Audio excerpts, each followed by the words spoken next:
नमस्कार, news night के एक और अंक में आप सभी दर्शकों का बहुत बहुत स्वागत है। मैं हूं वसीम मिश्रा और अभी आपसे न्यूज नाइट के इस विशेष अंक में हम आपसे मुखातिब हैं और आप भी आपने देखा किस तरह से प्रधानमंत्री नरेंद्र मोदी का अयोध्या की सड़कों पर किस तरह से जन सैलाब उमड़ा और वहां पे जिस तरह से लोगों ने उनका आवभगत किया, सम्मान किया, फूलों की बारिश हुई। ये बहुत ही महत्वपूर्ण तस्वीरें हैं क्योंकि लगातार प्रधानमंत्री ने कहा है कि भक्ति की शक्ति और जिस तरह से लोगों का एक हुजूम वहां पे देखने को मिला, ये बहुत ही महत्वपूर्ण, क्योंकि ये आज की ये घटना और इसके पीछे जिस तरह से 22 जनवरी का वो दिन था जब वहां पे रामलला का प्राण प्रतिष्ठा हुआ, उसके बाद से प्रधानमंत्री आज पहली बार अयोध्या की सड़कों पर थे और आपने देखा किस तरह से हजारों की तादाद में वहां पे लोग मौजूद थे प्रधानमंत्री के एक दर्शन पाने के लिए। इस पर भी होंगे खास खबरें, लेकिन प्रधानमंत्री उससे पहले आज इटावा में थे, क्योंकि लगातार तीसरे फेज, चौथे फेज और पांचवें फेज के लिए जो चुनाव प्रचार है उसका दौर जारी है। तो प्रधानमंत्री इटावा में थे और इटावा में उन्होंने बहुत ही महत्वपूर्ण बातें कही। कटाक्ष करते हुए क्या प्रधानमंत्री ने कि वंचितों के लिए जो विरासत है उसको रचने का काम है और विपक्ष ने बिल्कुल ही ऐसा कुछ भी नहीं किया जिस पर कि हम सभी को गर्व होना चाहिए। इन तमाम विषयों पर आज हम करेंगे चर्चा, लेकिन शुरुआत करना चाहेंगे सबसे पहले हेडलाइंस के साथ। रामलला की प्राण प्रतिष्ठा के बाद प्रधानमंत्री एक बार फिर पहुंचे अयोध्या, किया दर्शन पूजन। प्रधानमंत्री का अयोध्या में भव्य रोड शो, लोगों ने किया जोरदार स्वागत।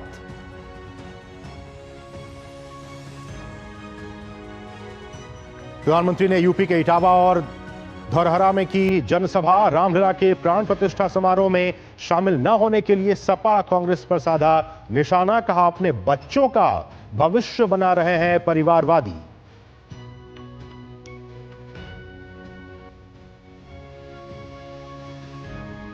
सभी दलों के स्टार प्रचारक चुनावी मैदान में। तेलंगाना के आदिलाबाद और निजामाबाद में भाजपा के वरिष्ठ नेता अमित शाह ने तो राजनाथ सिंह ने कडप्पा में जनसभा को किया संबोधित।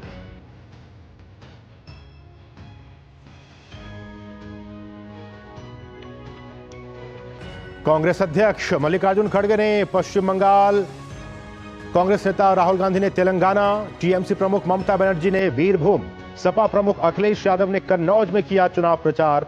आम आदमी पार्टी के नेता सुनीता केजरीवाल ने दक्षिणी दिल्ली में किया रोड शो।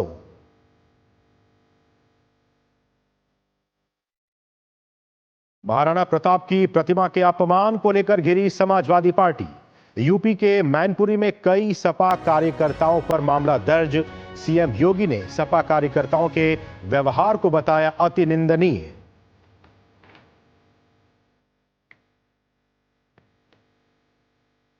चौबीस की चुनौती के लिए तीसरे चरण के लिए थम गया चुनाव प्रचार। 10 राज्यों और एक केंद्र शासित प्रदेश की 93 सीटों पर 7 मई को होगा मतदान।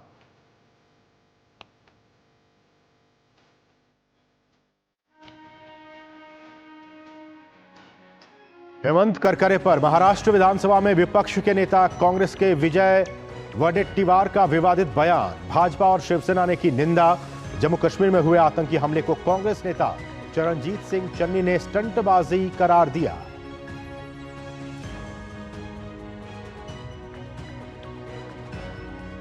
और कहीं गर्मी तो कहीं बाढ़ से जनजीवन प्रभावित। केरल और दक्षिणी तमिलनाडु में मौसम विभाग ने ऑरेंज अलर्ट किया जारी। केरल के दक्षिणी इलाकों में समुद्र में ऊंची लहरें, तटीय इलाकों में रहने वाले लोगों के घर खाली करवाए गए।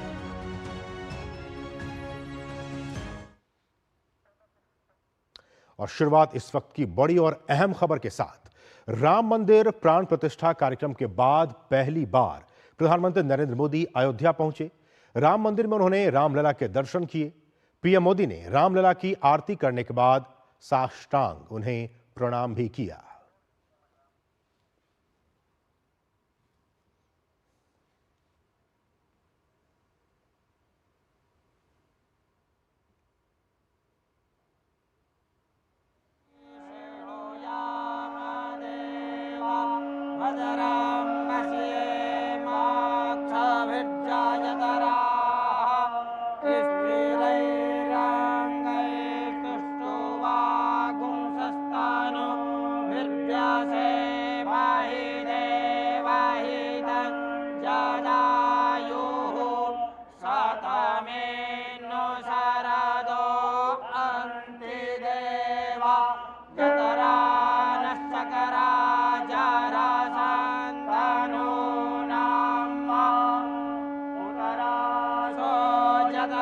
पितारो भवन्ति मानो मध्यारे रेखातायुर्गन्धो आदित्यौरादितिरान्तरिक्षमादृत् माता स पिता स पुत्रः विषयं भवानी सहितं नमामि।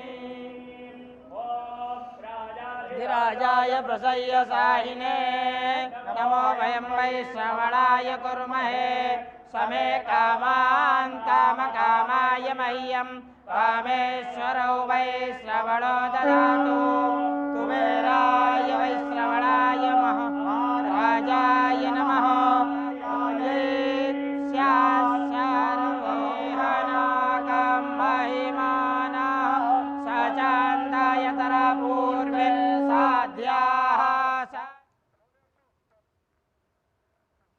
और राम मंदिर में पूजा करने के बाद प्रधानमंत्री Narendra Modi mega road show में भी शामिल हुए। पीएम मोदी राम मंदिर मेन गेट से राम पथ होते हुए लता मंगेशकर चौक तक पहुंचे। प्रधानमंत्री के साथ सीएम योगी भी उनके साथ मौजूद थे। रोड शो के दौरान लोगों ने पीएम मोदी का भव्य स्वागत किया। जगह जगह पर उनके ऊपर फूलों की बारिश की गई। इस दौरान लोगों ने मोदी मोदी और जय श्री राम के नारे लगाए।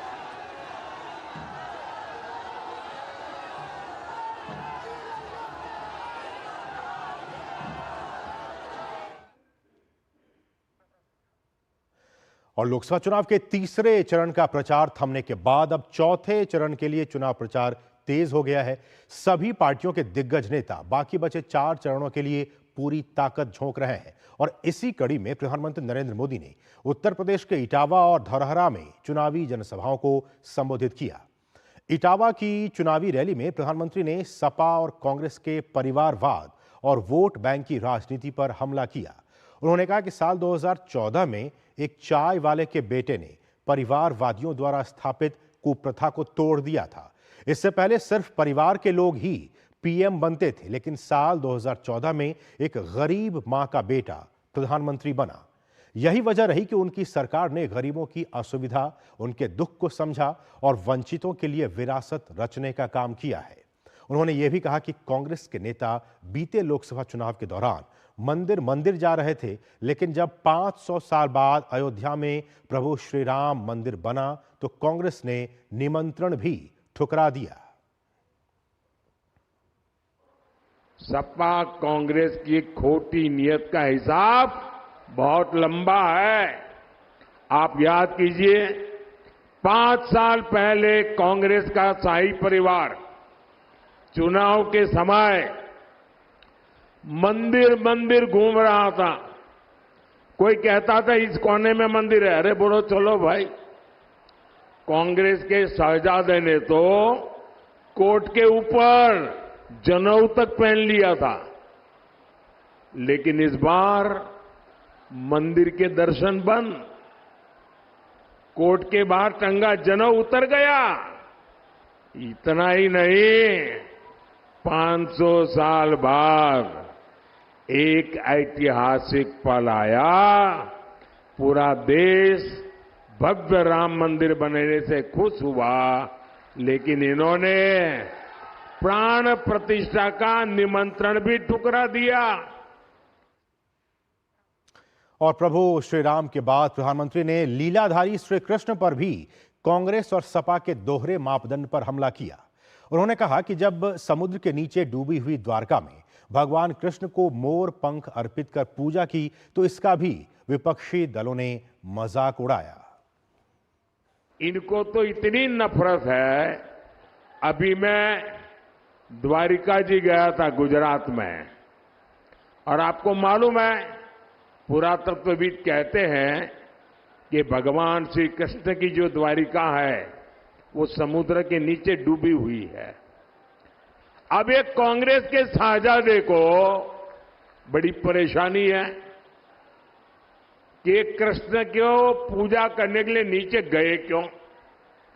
अब मैं ये यहां के सपा वालों को पूछना चाहता हूं, अरे आप तो अपने आप को यदुवंशी कह रहे हो, श्री कृष्ण के वारिस कह रहे हो और देश का प्रधानमंत्री श्री कृष्ण की पूजा करे और तुम्हारे अपने साथी उसकी आलोचना करे। अरे तुम काहे को यदुवंशी हो रहे? उनको पूजा भी नौटंकी लग रही है। मोदी को गाली देते देते ये लोग भगवान कृष्ण की पूजा तक का अपमान करने लगे हैं और ये यदुवंशी उनकी आरती उतार रहे हैं। आपको शहजादे की आरती उतारनी है तो उतारो, मोदी तो श्री कृष्ण की आरती उतारेगा उतारेगा उतारेगा। और इसी कड़ी में धरौरा की जनसभा में पीएम ने कहा कि विपक्षी दल सपा, कांग्रेस और इंडी गठबंधन वाले दावा करते हैं कि वे सत्ता में आए तो अनुच्छेद 370 वापस लागू करेंगे। ऐसे में प्रधानमंत्री ने पूछा कि विपक्ष वाले ये भी बता दें कि क्या वे सत्ता में आए तो राम मंदिर को अस्पताल में भी बदलवा देंगे।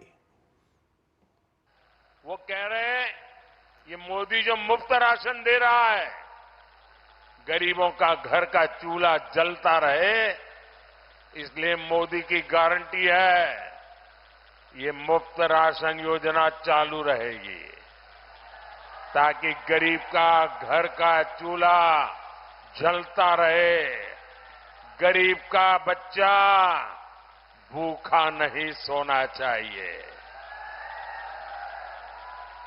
अब ये कहते हैं कि हम इस योजना को भी खत्म कर देंगे।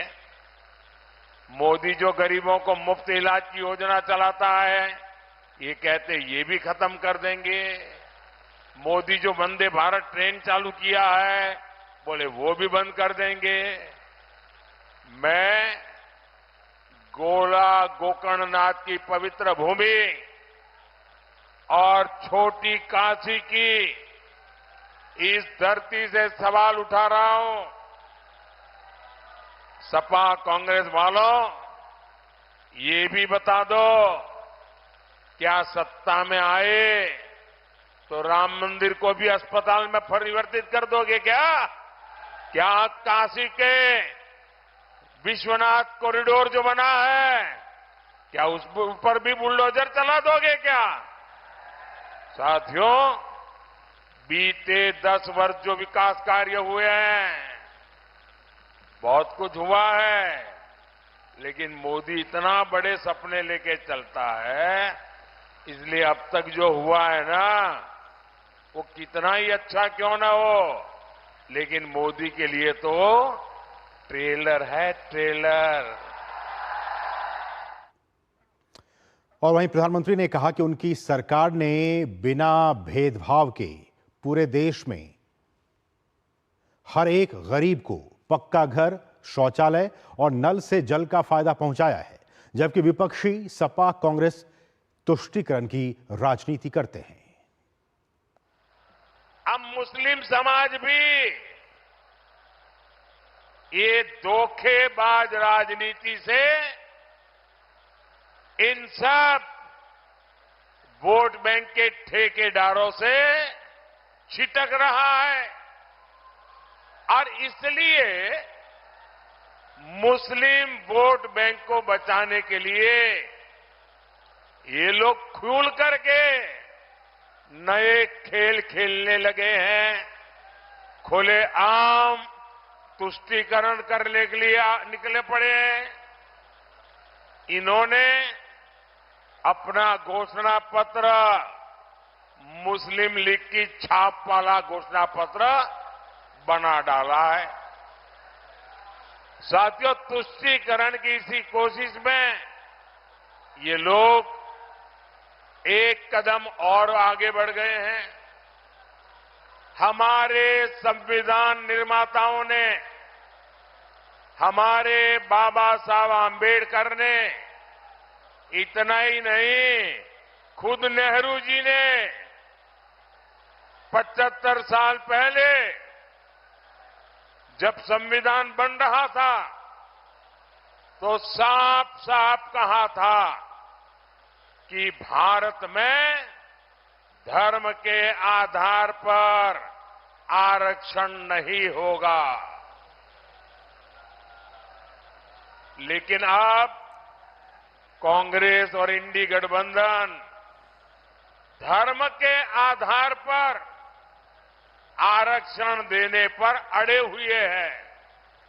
वे देश को फिर एक बार तोड़ने के लिए जमीन तैयार कर रहे हैं, इसका उनको पता नहीं है। और यही हमारा आज का विशेष भी है जिस पर हम चर्चा करने वाले हैं। और हमारा जो आज का विशेष है वो आपकी टीवी स्क्रीन पर, वंचितों के लिए विरासत रचने का काम। जी हां, जो गरीब हैं, जो वंचित हैं, उसके लिए प्रधानमंत्री ने कहा कि हमारी सरकार विरासत रचने का काम कर रही है। और हमने आपको बाइट वो सुनाई प्रधानमंत्री की कि दूसरी तरफ जो विपक्षी पार्टियां हैं वो तुष्टीकरण की राजनीति में लगी हुई हैं। और इसी विषय पर चर्चा करने के लिए हमारे साथ दो बहुत ही खास मेहमान इस वक्त हमारे साथ बने हुए हैं। हमारे साथ रामकृपाल सिंह जी हैं जो कि वरिष्ठ पत्रकार हैं। रामकृपाल जी, आपका बहुत बहुत स्वागत है। और साथ ही साथ हमारे साथ अनंत विजय जी हैं जो कि वो भी एक बहुत ही वरिष्ठ पत्रकार हैं। अनंत जी, आपका भी बहुत बहुत स्वागत है। शुरुआत रामकृपाल जी मैं आपसे करना चाहूंगा। और जैसा कि आज हमने इटावा की रैली में सुना, प्रधानमंत्री ने कहा कि देखिए एक तरफ हम वंचितों के लिए, गरीबों के लिए, युवाओं के लिए, महिलाओं के लिए, सबके लिए काम कर रहे हैं। कैसे वो मुख्य धारा में शामिल हो सकें, विकसित भारत का जो हमने संकल्प लिया है उसमें वो अपना रोल प्ले कर सकें। लेकिन दूसरी तरफ जो विपक्षी दल है वो उसको डीरेल करना चाहती है, वो तुष्टीकरण की राजनीति करती है। आपकी पहली प्रतिक्रिया? देखिए, मोदी जी जो दावा कर रहे हैं वो 10 वर्षों में उन्होंने वो किया है, उसकी कोशिश की है और वो सफलता भी मिली है जी। देखिए, मोदी जी का जो बहुत साफ बात है, विकास और विरासत। मैं बहुत पहले से कहता रहा हूं कि नाभि भी होती है और नाक भी होती है, पेट भी है और अस्मिता का सवाल भी होता है। तो मोदी जी जो बात कह रहे हैं कि बिल्कुल सही है। देखिए, इज्जत घर से लेकर के रसोई घर, आप कल्पना कीजिए, जो मोदी जी ने बदलाव किया वो कोई ऊपर ऊपर का बदलाव नहीं है, वो एक बहुत बड़ा नीचे जमीनी बदलाव उन्होंने 10 वर्षों में किया है। और जो लगातार उनको ये सफलता मिलती रही उसका कारण भी यही है। पहली बार जो उन्होंने कहा कि एक गुलामी मानसिकता से एक सामाजिक बदलाव भी, सोशल एम्पावरमेंट भी किया है। और वो सोशल एम्पावरमेंट हर क्षेत्र में है। एक तो अपनी आइडेंटिटी पर गर्व करते हुए, अपनी विरासत पर गर्व करते हुए हम विकास के रास्ते पर चलेंगे और विकास की तरफ बढ़ेंगे जी। ये करेंगे, ये मोदी ने किया। देखिए, उसका मैं 2-3 उदाहरण बता रहा हूं आपको, छोटी सी छोटी बातें।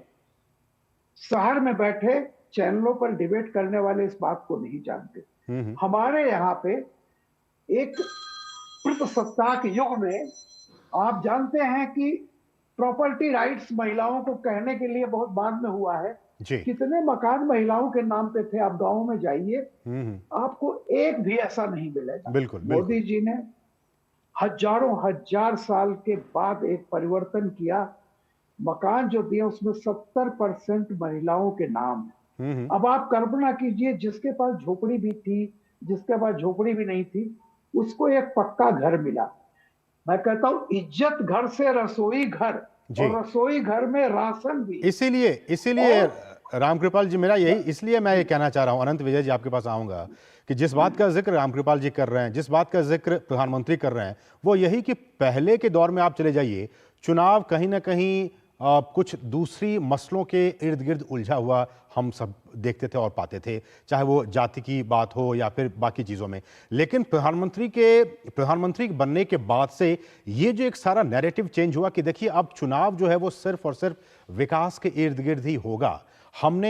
हम 10 साल सत्ता में रहे हैं, हम अपने युवाओं को, अपने बुजुर्गों को, अपने महिलाओं को विरासत में क्या दे के जाएंगे, ये सबसे बड़ा सवाल है। ये नहीं कि आप तुष्टीकरण के जरिए आप समाज के कुछ ही लोगों को संतुष्ट कर सके, उनके लिए राजनीति करें, बाकी को आप भूल जाएं। असीम जी, आप बिल्कुल ठीक कह रहे हैं। और रामकृपाल सर ने बहुत महत्वपूर्ण बात को रेखांकित किया। उन्होंने महिलाओं को मिलने वाली मतलब आप समझिए महिलाएं कितनी सशक्त हो गई। बिल्कुल मैं आपकी बात पर आऊंगा, बस एक पंक्ति में मैं रामकृपाल सर की बात को ये कर रहा हूं कि जी। महिलाएं कितनी सशक्त हो गई। उनके पास अपना घर हो गया, उनके पास अपना शौचालय है, उनकी अपनी रसोई में उज्ज्वला में गैस है, और उनको जो महिलाओं को मिलने वाला धन है, तो अब वो कितनी सशक्त हो गई हैं। हम महानगरों में रहते हैं, मैं तो गांव का रहने वाला हूं, रामकृपाल जी भी गांव को बहुत अच्छी तरह जानते हैं। तो मुझे लगता है कि आप जब भारत में घूमेंगे तो महिलाओं की स्थिति में अभूतपूर्व सुधार हुआ है। इसका जो परिणाम है जी। वो हर चुनाव में देखने को मिलता है। ठीक है। रही बात जो आपने कही कि अब विकास की राजनीति होगी, मैं उससे थोड़ा सा असीम जी आगे बढ़ जाता हूं। अब विकास नहीं, अब लास्ट माइल डिलीवरी की राजनीति होगी। ठीक है। जो व्यक्ति डिलीवर कर पाएगा। मैं आपको बताऊं, मैं जब अपनी पुस्तक अमेठी संग्राम लिख रहा था, उस दौर में जब 2019 में मैं अमेठी गया तो मुझे पता चला कि 1988, 86, 87 में राजीव गांधी ने तिलोई के बस अड्डे पर वो किया था, एक वहां पर उसका शिलान्यास किया था। वो तब तक नहीं बना 19 सालों तक। तो ऐसे बहुत सारे किस्से आपको मिलेंगे कि 30-30, 35-35 सालों तक शिलान्यास हो गया, लेकिन उसको पूरा नहीं किया। लेकिन नरेंद्र मोदी की सरकार में जो डिलीवरी का सिस्टम है, अब आप देखिए यातायात व्यवस्था, आप दिल्ली मुंबई 12 घंटे में पहुंचिए, आप जयपुर 4 घंटे में पहुंचिए। मैं बिहार का रहने वाला हूं, बिहार की सड़कें लालू यादव जी कहा करते थे कि हेमा मालिनी की गाल की तरह बना देंगे, शायद नहीं बना पाए वो अब जाइए वहां। तो ये जो लास्ट माइल डिलीवरी है, जो जनता तक उसका फायदा मिल रहा है, और अब उस फायदा के बाद अगला चुनाव जो 2029 का होगा असीम जी, वो एस्पिरेशनल इंडिया का चुनाव होगा। बिल्कुल बिल्कुल। अब तक डेवलपमेंट पर हो रहा था, डेवलपमेंट से लास्ट माइल डिलीवरी हुई, और अगला चुनाव एस्पिरेशंस पे होगा, जो गुजरात विधानसभा चुनाव में देश की जनता ने देखा। आनंद जी, मैं इस चर्चा को थोड़ा सा आगे बढ़ाते हुए, रामकृपाल जी, चूंकि अब से कुछ देर पहले तक प्रधानमंत्री अयोध्या में थे, हमने देखा किस तरह से उन्होंने रोड शो किया, हजारों के तादाद में लोग वहां पे मौजूद थे, और उससे पहले वो इटावा में थे और ये सारी चीजें वहां पे बातें कही। मेरा ये सवाल है कि इसी राम मंदिर को लेकर, और प्रधानमंत्री ने कहा अपनी रैली में कि आज से 5 साल पहले कांग्रेस के नेता जनेऊ कोट के ऊपर डाल के पहन के मंदिर मंदिर जाया करते थे, और वही नेता इस चुनाव में या कुछ दिनों पहले, कुछ महीनों पहले वो इसको नकारते रहे कि इस तरह की कोई चीज है ही नहीं।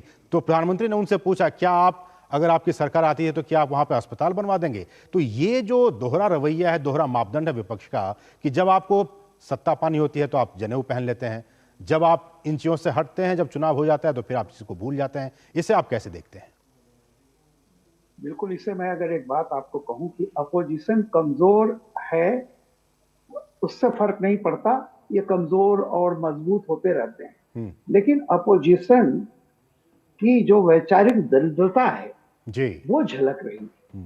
आप ये बताइए, एक कार्ल मार्क्स ने के जमाने में था कि दर्शन की दरिद्रता, वो किसी ने लिखा था दरिद्रता का दर्शन, तो उसको पलट करके उसका जवाब दिया कि दरिद्रता का दर्शन नहीं, दर्शन की दरिद्रता।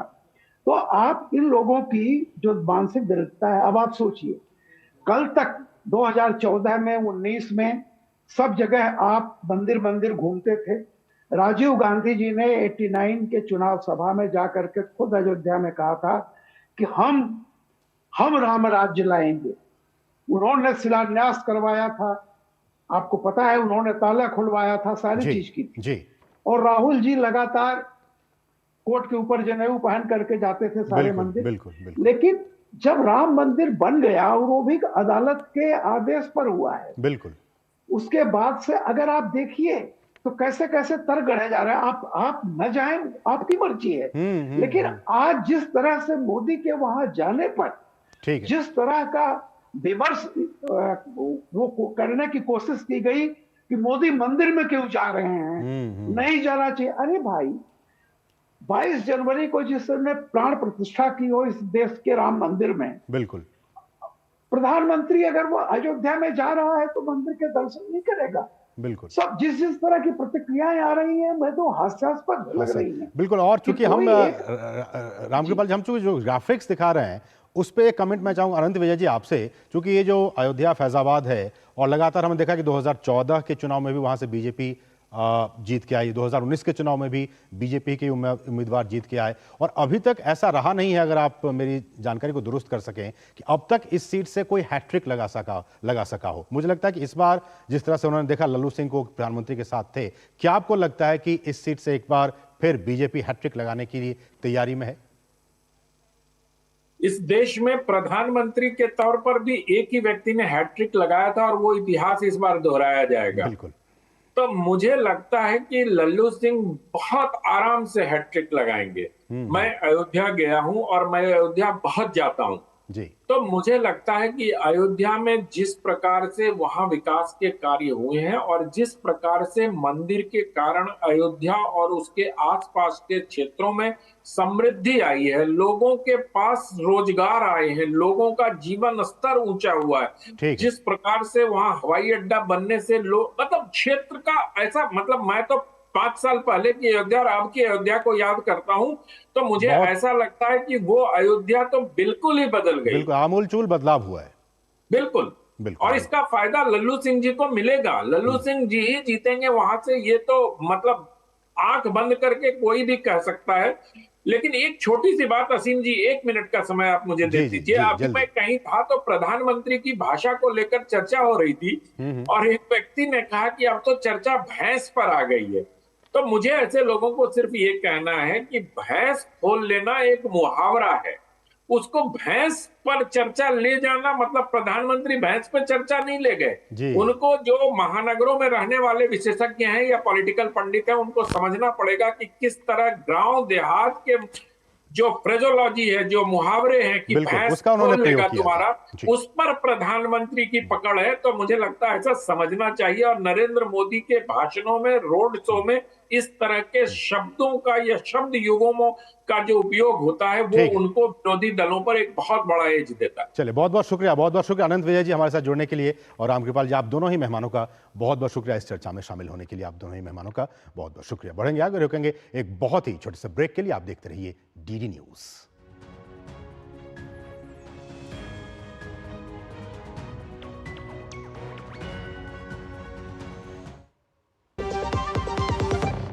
जिन्होंने यूज किया है वो जानते हैं असली हींग का स्वाद। MDH सुपर हींग, शुद्धता का असली तड़का। MDH Hey girls! Hi! Congratulations! आज तो पार्टी चाहिए। पहले चैंपियन के साथ सेल्फी लेंगे। आइडिया, यही करते हैं पार्टी। Pizza party. ये चल अपना कार्ड और पिन दे। मेरे कार्ड की डिटेल्स मैं खुद ही डालूंगी। RBI कहता है अपना पिन, OTP, CVV या इंटरनेट बैंकिंग पासवर्ड किसी के साथ शेयर ना करें। ऑनलाइन बैंकिंग सिर्फ अपने कंप्यूटर, मोबाइल और सिक्योर नेटवर्क से करें। बाय गर्ल्स, कहाँ जा रही है? सुना नहीं? No sharing. RBI कहता है जानकार बनिए, सतर्क रहिए। मैं क्या जी, सब जानते हैं, जहाँ दिखे मारियो, अपना समझ के खा लियो। स्वाद से सबको दीवाना कर दे, दीवाना कर दे। पता का चाय, गजब का स्वाद। अब छोलिया हो या लोबिया, सफेद चने या काले चने, सब कुछ मजेदार बने।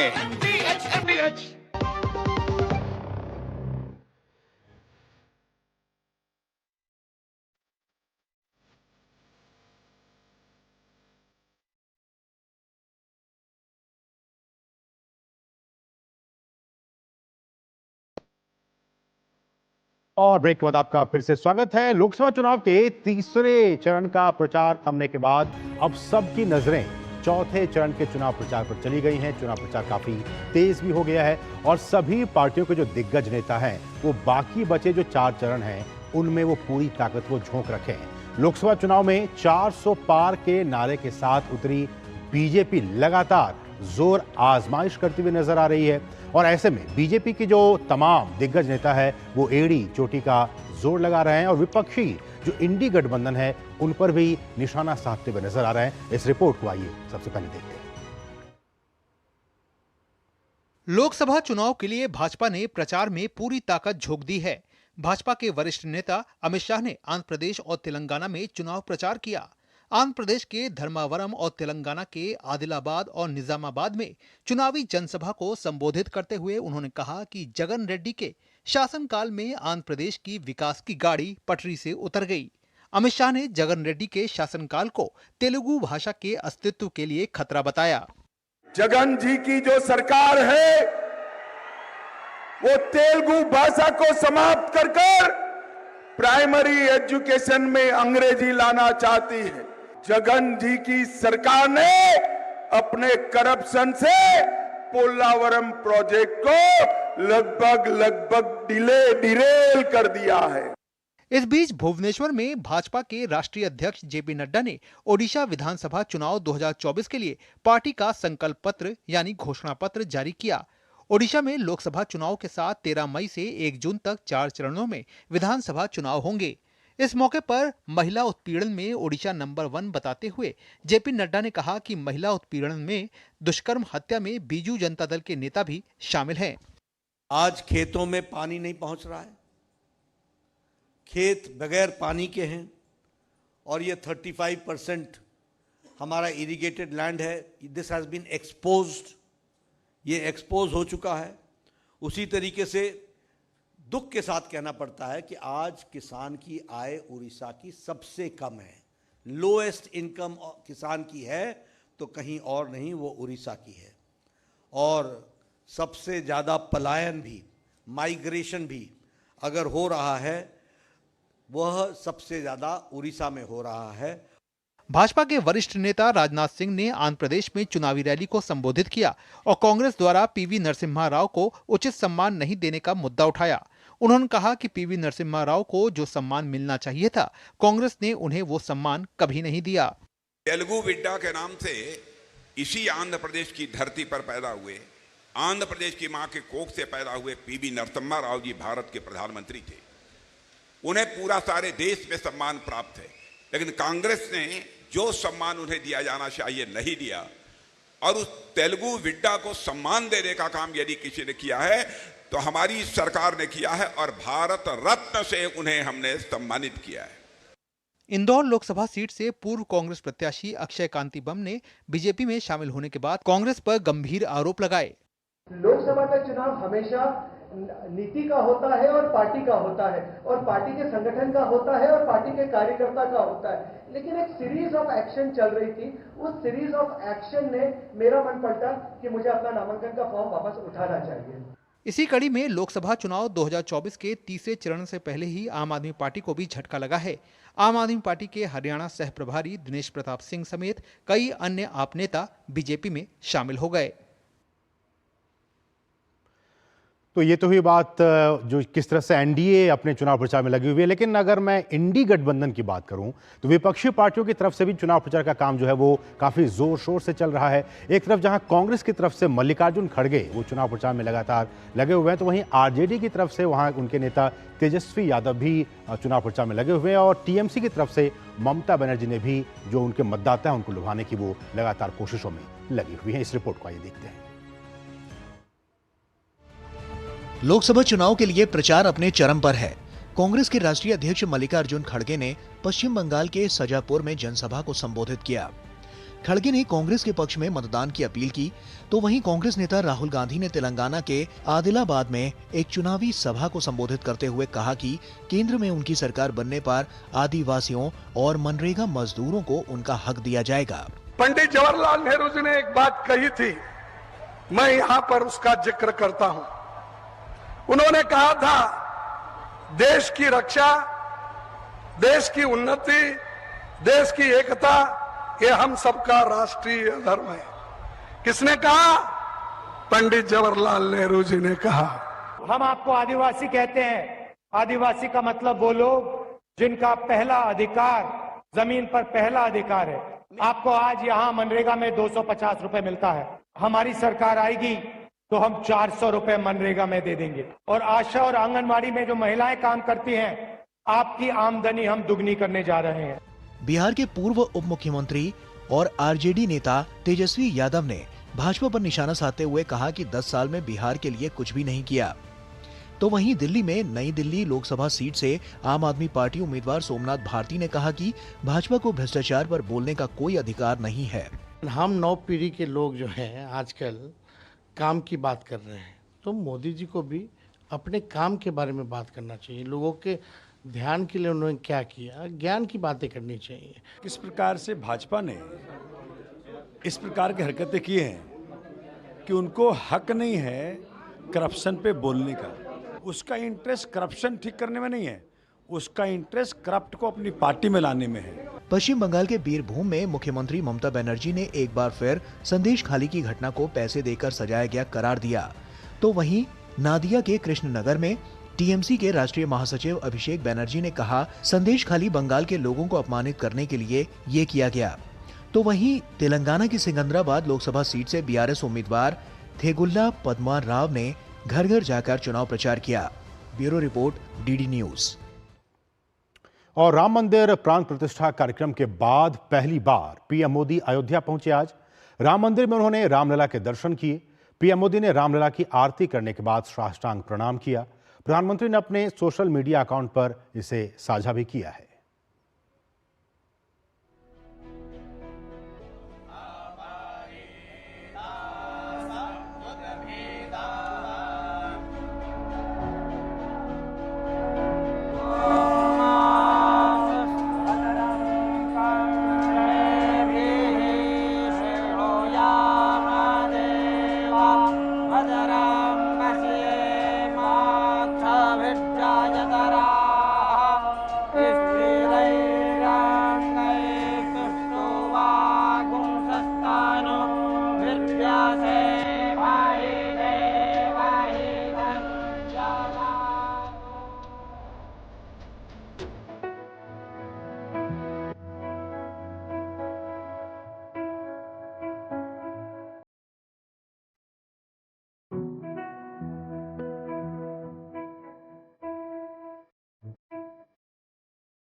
और यहाँ रुकें एक और बहुत ही छोटे से ब्रेक के लिए। आप देखते रहिए डीडी न्यूज। जीरा से प्यास बुझाए, डाइजेशन के लिए मस्त, शरीर में नमक पानी का बैलेंस बनाए। सिप सिप जीरा सिप जीरा सिप, इंग्लिश का जल्दी और जीरा सिप जीरा सिप जीरा सिप। यकीन है खुद पर है नाज। सुनती हूँ अपने मन की आवाज, कभी शर्मीली तो कभी हूँ जाबाज। रुकना मेरी आदत नहीं, थमना मेरी चाहत नहीं। मैं हूँ नारी, यही मेरा अंदाज। हर जिम्मेदारी मैं बखूबी निभाती हूँ। वोट दे, प्राउड वोटर कहलाऊंगी। पूरे देश संग चुनाव का पर्व मनाऊंगी। स्वाद से सबको दीवाना कर दे, दीवाना कर दे। पता का चाय, गजब का स्वाद। पॉलिसी बाजार से टर्म लाइफ इंश्योरेंस लेने के कुछ साल बाद मेरी वाइफ को कैंसर डायग्नोस हुआ और वो नहीं रही। उनकी कमी तो पूरी नहीं हो सकती और टर्म लाइफ इंश्योरेंस के पैसे से बच्चों की फ्यूचर की चिंता नहीं रही। पॉलिसी बाजार ने क्लेम दिलाने में बहुत सपोर्ट किया। पॉलिसी बाजार पे 1 करोड़ का टर्म लाइफ इंश्योरेंस सिर्फ 470 रुपए महीने से शुरू। आधे बाउल दही में 4 चम्मच MDH चटनी पुदीना मसाला डाला, स्टर करो, पुदीना चटनी तैयार। MDH चटनी पुदीना मसाला।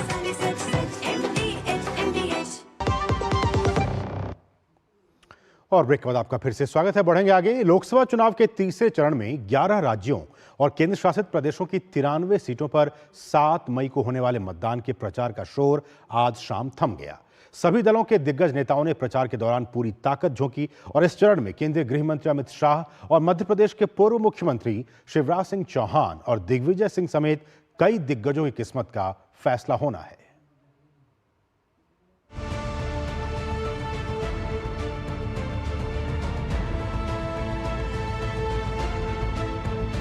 7 चरणों में हो रहे लोकतंत्र के महापर्व में तीसरे चरण का चुनाव प्रचार थम गया।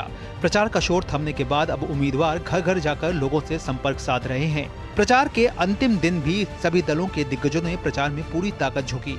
तीसरे चरण के प्रचार के दौरान सत्ता पक्ष और विपक्ष के बीच संपत्ति सर्वे, विरासत टैक्स, अल्पसंख्यक तुष्टीकरण, आरक्षण, विकसित भारत, राष्ट्रीय सुरक्षा और विदेश नीति के अलावा भ्रष्टाचार और रोजगार के मुद्दों पर जोरदार तकरार देखने को मिली। इस चरण में 10 राज्यों और एक केंद्र शासित प्रदेश की 93 सीटों पर मतदान होगा, जिसके लिए 1331 उम्मीदवार चुनावी मैदान में हैं। जिन 93 सीटों पर मतदान होना है उनमें सूरत को छोड़कर गुजरात की 25 सीटें शामिल हैं। सूरत सीट से बीजेपी उम्मीदवार मुकेश दलाल पहले ही निर्विरोध निर्वाचित घोषित किए जा चुके हैं। वहीं तीसरे चरण में कर्नाटक की बाकी बची 14 सीटों पर भी वोट डाले जाएंगे। इसके साथ ही कर्नाटक की सभी 28 सीटों पर मतदान संपन्न हो जाएगा। इस चरण में महाराष्ट्र की 11 सीट, उत्तर प्रदेश की 10 सीट, मध्य प्रदेश की 9 सीट और छत्तीसगढ़ की 7 सीटों पर भी मतदान होगा। साथ ही बिहार की 5, पश्चिम बंगाल और असम की 4-4 सीटें, दादर और नगर हवेली, दमन और दीव की 2 सीट, गोवा की 2 सीटें शामिल हैं। तीसरे चरण की 93 सीटों में 10 अनुसूचित जाति और 11 अनुसूचित जनजाति के लिए सुरक्षित हैं। तीसरे चरण में कई केंद्रीय मंत्री और पूर्व मुख्यमंत्री भी चुनावी मैदान में किस्मत आजमा रहे हैं। गांधीनगर से केंद्रीय गृह मंत्री और भाजपा उम्मीदवार अमित शाह, गुना से ज्योतिरादित्य सिंधिया, धारवाड़ से प्रहलाद जोशी, राजकोट से परषोत्तम रूपाला, पोरबंदर से डॉक्टर बनसुख मांडविया, उत्तरी गोवा से श्रीपद येसो नाइक चुनावी मैदान में हैं। वहीं विदिशा से पूर्व मुख्यमंत्री शिवराज सिंह चौहान, राजगढ़ से दिग्विजय सिंह, बेलगाम से जगदीश शेट्टार और हावेरी से बसवराज बोम्मई भी किस्मत आजमा रहे हैं। रत्नागिरी सिंधुदुर्ग से नारायण राणे, बारामती से सुप्रिया सुले, मैनपुरी से डिम्पल यादव, शिमोगी से BY राघवेंद्र जैसे दिग्गज के नाम भी शामिल हैं, जिनकी किस्मत तीसरे चरण के मतदान के साथ ही EVM में बंद हो जाएगी। तीसरे चरण की इन्हीं 93 सीटों पर पिछले आम चुनाव में भाजपा ने शानदार प्रदर्शन किया था। 93 सीटों में से भाजपा को 71 सीटें मिली थीं, जबकि कांग्रेस और शिवसेना को 4-4 सीटें मिली थीं। NCP और JDU को 3-3, TMC और सपा को 2-2 सीट मिली थी और अन्य दलों के खाते में 4 सीटें आई थीं। बसपा, RJD और CPIM तीसरे चरण में अपना खाता भी नहीं खोल पाए थे।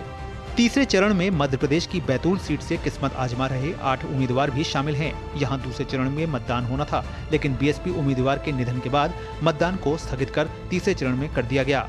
वहीं चुनाव आयोग द्वारा पूर्व में जारी कार्यक्रम के अनुसार तीसरे चरण में जम्मू कश्मीर की अनंतनाग राजौरी सीट पर भी मतदान होने वाला था, लेकिन चुनाव आयोग ने इस सीट पर मतदान छठे चरण के तहत 25 मई तक के लिए स्थगित कर दिया है। जनादेश डेस्क, DD न्यूज। और यहाँ रुकेंगे एक और छोटे से ब्रेक के लिए। आप देखते रहिए DD न्यूज। MDH का किचन किंग किचन में हो तो हम सब कुछ बना सकते हैं। बैंगन का भरता, आलू गोभी, भिंडी मसाला और भी बहुत कुछ। MDH। शुक्ला बता रहा था आपके बाबूजी ने जायदाद का कुछ हिस्सा नौकर के नाम कर दिया। अब नौकर हर काम अपना घर समझ के करेगा। समरकूल, जो हर दिल करे कबूल। और ब्रेक के बाद आपका फिर से स्वागत है। महाराष्ट्र कांग्रेस के बड़े नेता और विधानसभा में विरोधी पक्ष के नेता विजय वडेट्टीवार का एक बड़ा दावा सामने आया है, जिसके बाद सियासत काफी गर्मा गई है। विजय वडेट्टीवार ने कहा है कि IPS अधिकारी हेमंत करकरे को गोली किसी आतंकी की नहीं लगी थी, बल्कि एक पुलिस अधिकारी की लगी थी। कांग्रेस के इस बयान के बाद सियासत काफी गर्मा गई है। मुंबई के साथ साथ पूरे देश के लिए एक काले अध्याय के रूप में दर्ज 26/11 की घटना पर एक बार फिर राजनीति शुरू हो गई है। महाराष्ट्र विधानसभा में विपक्ष के नेता कांग्रेस के विजय वडेट्टीवार के एक बयान से राज्य की सियासत के साथ साथ देश की सियासत में भी हंगामा मचा हुआ है। विजय वडेट्टीवार ने दावा किया है कि राज्य के आतंकवाद निरोधी दस्ते के पूर्व प्रमुख IPS हेमंत करकरे को 2008 के मुंबई हमलों के दौरान पाकिस्तानी आतंकवादियों ने नहीं मारा था। उन्होंने कहा है कि आईपीएस अधिकारी हेमंत करकरे की हत्या जिस गोली से हुई वो कसाब या आतंकियों की तरफ से नहीं चली थी, बल्कि एक पुलिस अधिकारी के हथियार से चली थी। उन्होंने आरोप लगाया कि इस मामले में विशेष सरकारी वकील और मुंबई उत्तर मध्य से बीजेपी के लोकसभा उम्मीदवार उज्जवल निकम ने पूरे तथ्य को दबाया। उनके इस बयान के बाद से बीजेपी और उनकी सहयोगी पार्टी शिवसेना ने कांग्रेस पर जोरदार हमला किया है।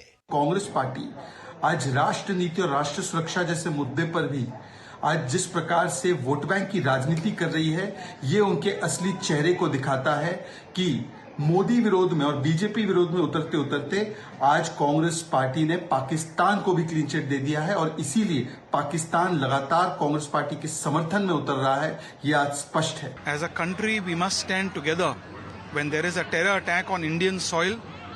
This should not lead to appeasement. This should not lead to division based on religion. We should speak in one voice. It's extremely shameful. I am ashamed that as an Indian, that a responsible leader from an opposition party is making this statement for the second time from the same party. वहीं भाजपा के राष्ट्रीय महासचिव विनोद तावड़े ने भी कांग्रेस पर पलटवार करते हुए कहा है कि कांग्रेस अपने खास वोट बैंक को खुश करने और उसे पाने के लिए किसी भी हद तक गिर सकती है। महाराष्ट्र कांग्रेस के वरिष्ठ नेता और एलओपी विजय वडेट्टीवार ने 26/11 के आतंकियों को क्लीन चिट देकर ये बात साबित कर दी। उनके मुताबिक शहीद हेमंत करकरे जी पर कसाब ने गोली नहीं चलाई थी। क्या आतंकियों का पक्ष लेते समय कांग्रेस को बिल्कुल भी शर्म नहीं आई? आज पूरे देश को यह भी पता चल गया है कि क्यों कांग्रेस और शहजादे की जीत के लिए पाकिस्तान में दुआएं मांगी जा रही है। वहीं कांग्रेस समर्थक तहसीन पूनावाला ने भी कांग्रेस नेता विजय वडेट्टीवार के बयान की कड़ी निंदा की है। उन्होंने कहा है कि यह बयान बिल्कुल अशोभनीय है। The statements made by the senior leader Shri Vijay Vadattiyar ji, who is also the leader of the opposition in the Maharashtra Assembly, is absolutely unbecoming of somebody who holds that position and should be condemned. And I request all the opposition parties to put pressure on him and take back that statement. आपको बता दें कि 26/11 के हमले में शहीद हुए हेमंत करकरे को मरणोपरांत भारत के सर्वोच्च वीरता अलंकरण अशोक चक्र से सम्मानित किया गया था। 26/11 मुंबई हमले में जिंदा पकड़े गए आतंकवादी कसाब को फांसी देने तक सरकार की ओर से उज्जवल निकम ने ही केस लड़ा था। निकम को बीजेपी ने मुंबई उत्तर मध्य लोकसभा से अपना उम्मीदवार बनाया है, जहां से कांग्रेस की वर्षा गायकवाड़ उनके खिलाफ चुनावी मैदान में है। Bureau report, DD news. और यहां रुके एक और बहुत ही छोटे से ब्रेक के लिए। आप देखते रहिए डीडी न्यूज। अब तक टेस्टी राजमा बनाना नहीं आया। बिना एमडीएच राजमा मसाला के टेस्टी राजमा कैसे बनेगा? MDH राजमा मसाला। क्या स्वादिष्ट राजमा बनाए। MDH। मैं क्या जी, सब जानते हैं, जहां दिखे मारियो, अपना समझ के खा लियो। स्वाद से सबको दीवाना कर दे, दीवाना कर दे। पता का चाय, गजब का स्वाद। और ब्रेक के बाद आपका फिर से स्वागत है। जम्मू कश्मीर में कल हुए आतंकी हमले पर कांग्रेस नेता चरणजीत सिंह चन्नी ने बेहद ही विवादित बयान दिया है। चन्नी ने इस आतंकी हमले को स्टंटबाजी करार दिया है। पंजाब के पूर्व सीएम के इस बयान की आलोचना भी हो रही है। चन्नी के इस बयान को सैनिकों का अपमान बताया जा रहा है। ये स्टंटबाजी हो रही है, हमले नहीं हो रहे। पिछली बार भी जब इलेक्शन आते हैं तो ऐसे स्टंट खेले जाते हैं और बीजेपी को जिताने का संविधान तैयार किया जाता है। ये तैयार किए हुए सारे पहले से तैयार करके हमले करवाए जाते हैं। ये बीजेपी को जिताने का एक स्टंट होता है। बेंगलुरु मेट्रोपॉलिटन कोर्ट ने अपहरण मामले में कर्नाटक सरकार के पूर्व मंत्री HD रेवन्ना को 4 दिन की SIT हिरासत में भेजने का आदेश दिया है। इससे पहले HD रेवन्ना ने बेंगलुरु की एक अदालत में अग्रिम जमानत के लिए याचिका दायर की थी, लेकिन अदालत ने इसे खारिज कर दिया था। शनिवार को SIT ने HD रेवन्ना को अपहरण मामले में गिरफ्तार किया था। महान विद्वान, उपन्यासकार और नाटककार रविंद्रनाथ टैगोर की जन्म जयंती के उपलक्ष्य में बंगाल एसोसिएशन, साहित्य अकादमी और संगीत नाटक अकादमी द्वारा रंगारंग आयोजन किया गया। इस मौके पर रविंद्रनाथ टैगोर के साहित्य, उपन्यास, नाटक और संगीत से जुड़ी प्रस्तुति देकर कलाकारों ने सभी को मंत्रमुग्ध कर दिया। पाँचमुड़ा पहाड़, श्यामली नदी,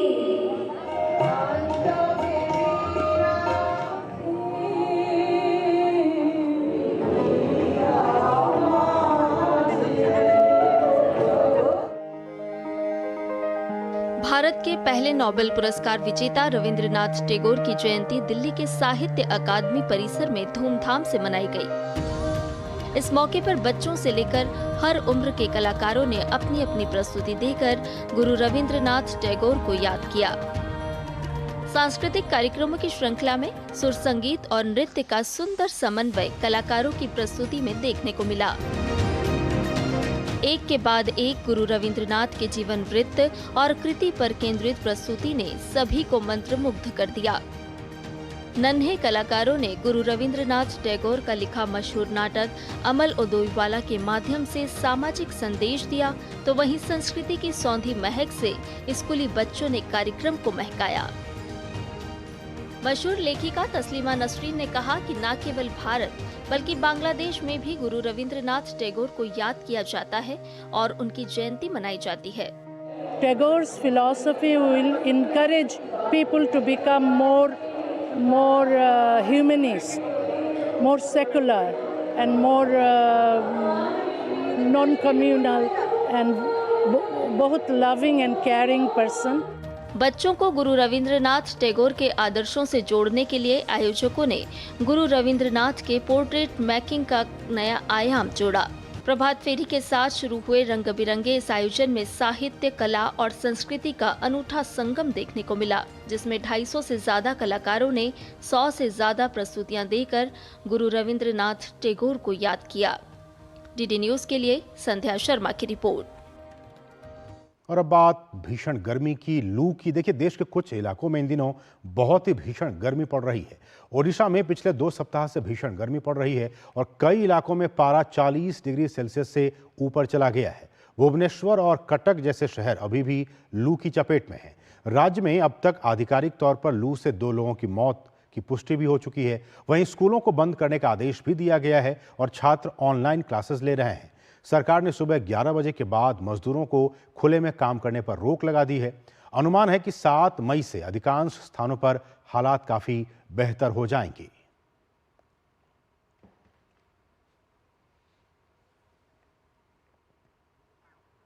और वहीं केरल और दक्षिणी तमिलनाडु में मौसम विभाग ने ऑरेंज अलर्ट जारी किया है। अब केरल के दक्षिणी इलाकों में समुद्र में ऊंची लहरें उठनी शुरू हो चुकी हैं। राज्य के कोल्लम और अलपुझा जिलों में समुद्र किनारे की सड़कें भी जलमग्न हो गई हैं। तटीय इलाकों में रहने वाले लोगों के घर भी खाली करवा लिए गए हैं। मौसम विभाग के अलर्ट के चलते अब तक किसी भी प्रकार की जानमाल के नुकसान की सूचना नहीं है। मौसम विभाग ने बीते हफ्ते शुक्रवार को रेड अलर्ट घोषित किया था, लेकिन Indian national centre for ocean information ने इसे शनिवार को ऑरेंज अलर्ट में बदल दिया था। ये पहली बार है जब कलाकडल के लिए पहली बार ऑरेंज अलर्ट जारी किया गया है। दरअसल ये समुद्र में अचानक उफान आने की घटना है, जिसके कारण तटीय क्षेत्रों में तेज लहरें उठती हैं। मौसम विभाग ने ये ऑरेंज अलर्ट आज रात 11:30 बजे तक के लिए जारी किया है।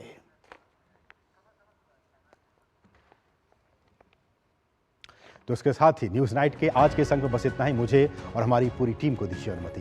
नमस्कार।